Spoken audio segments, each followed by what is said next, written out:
Hello there, grumpy old fart here. A little bit of coffee there.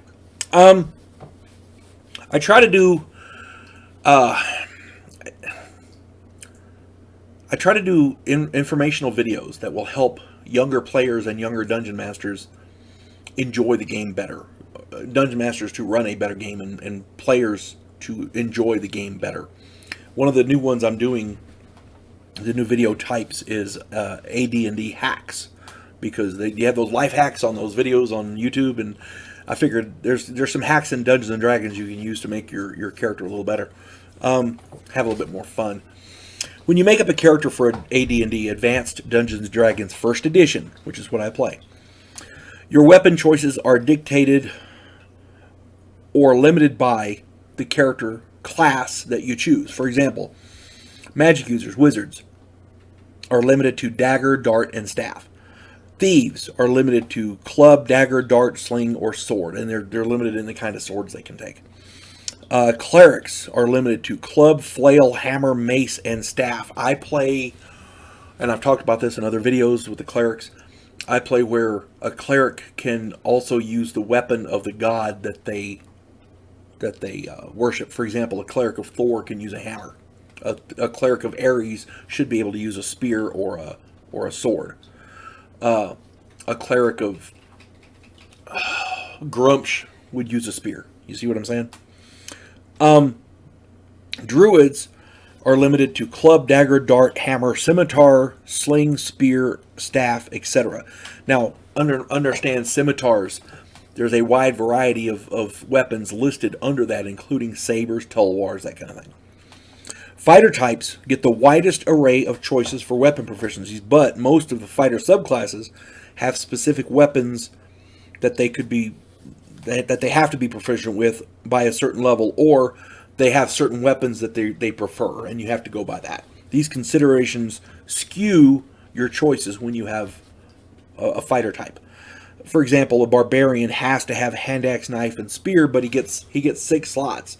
Hand axe, knife, and spear, he gets 3 others. So there's still a lot of choice there. And spears are damn good weapons. I don't care who you are. For the most part, players look at the damage columns when they choose weapon proficiencies, and that's not a bad thing. I'm not saying it's not. However, this tends to make every player character be proficient in the same weapons, and it can get kind of boring. If you always take the same weapon, it can get kind of boring. There are many factors to consider when choosing the weapons for your character. For example, if your character has a really high dexterity but low strength, you might want to consider taking bow as a primary weapon, because you're good with a bow and not with a sword. Just saying. If damage is the only consideration, the entire party will be armed with two-handed swords, heavy lances, and polearms. The things that you need to consider are size. Is your character large enough to use the weapon? Your background. Is the weapon appropriate for the background of your character? For example, a society without mining cannot have metal weapons, or they have to trade for them. They're going to be very rare. A society without horses cannot have lances. Things like that. Because a lance is a weapon specifically used from horseback. If they don't have any horses, they can't use spears. They can't use lances. They can use spears, just not lances. Functionality. Spears are excellent melee weapons with reach and damage, and can also be missile weapons. They're dual function. Darts give excellent ranged attacks and can be thrown 3 per round. You get 3 shots with darts. And you can also put drugs on them very easily. Mages and thieves do that a lot. I rarely take a magic user without dart as a proficiency, because it's a good ranged weapon. You don't have to close to melee to use a dagger or whatever. Everybody takes a staff because that's what they envision a wizard to have, and that's cool. But they're also able to use darts, which gives them a nice missile weapon from a distance. And usually wizards have a fairly high dexterity, so they're good with darts.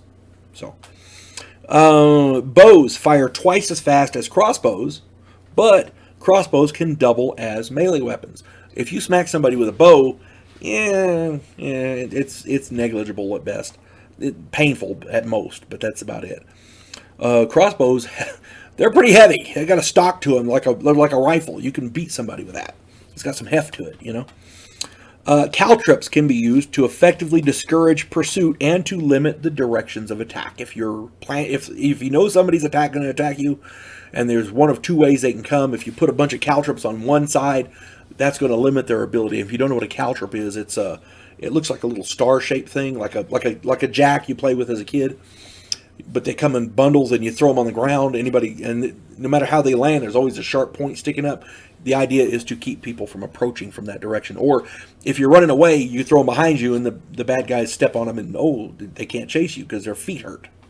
Okay, they don't do a lot of damage, but they do discourage pursuit. Let me tell you, and you can drug those too. If you're going underground with potentially narrow confines, polearms and spears may not be your best choice. How much encumbrance can your character handle?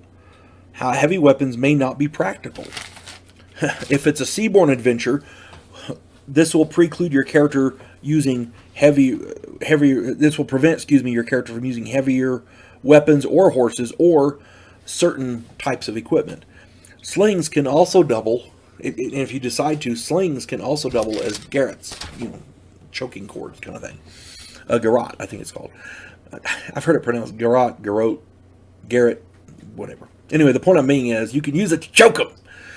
The point of this video is that sometimes there are more important considerations than just damage potential of a prospective weapon. Remember, your character is an individual. He or she has a background and specific tastes. Perhaps his training was exclusively as a desert horseback nomad, which would generally include some form of scimitar like a saber or a tulwar. Definitely a longsword at best. A two-handed sword he can't use because he's got to use the reins with one hand. But a longsword is meant to be used from horseback. That's why it's so long. A horseman's mace has a longer handle than a footman's mace. That's why it's a horseman's mace. Same thing with a hammer, a long hammer, that kind of thing. There's other flails. Same thing, a horseman's or a footman's flail. Same basic concept. Perhaps his or her father was not wealthy and therefore could not afford a sword at all. His or her training would be centered around spears, staves, clubs, bows, slings, maybe your odd axe, that kind of thing. So it depends on the background of your character. A character, it doesn't matter what character you're making up for whose game or whatever game it is, a character with no flaws has no character. Also, a cookie cutter character, as generic as they come, is no fun to run. And the entire purpose of the game is to have fun. So whatever choices you make, try to vary it a little bit. Because if all you run is the same thing time after time after time, you're missing out on the whole other gamut of things. You know what I'm saying? You folks have a good day. God bless one and all.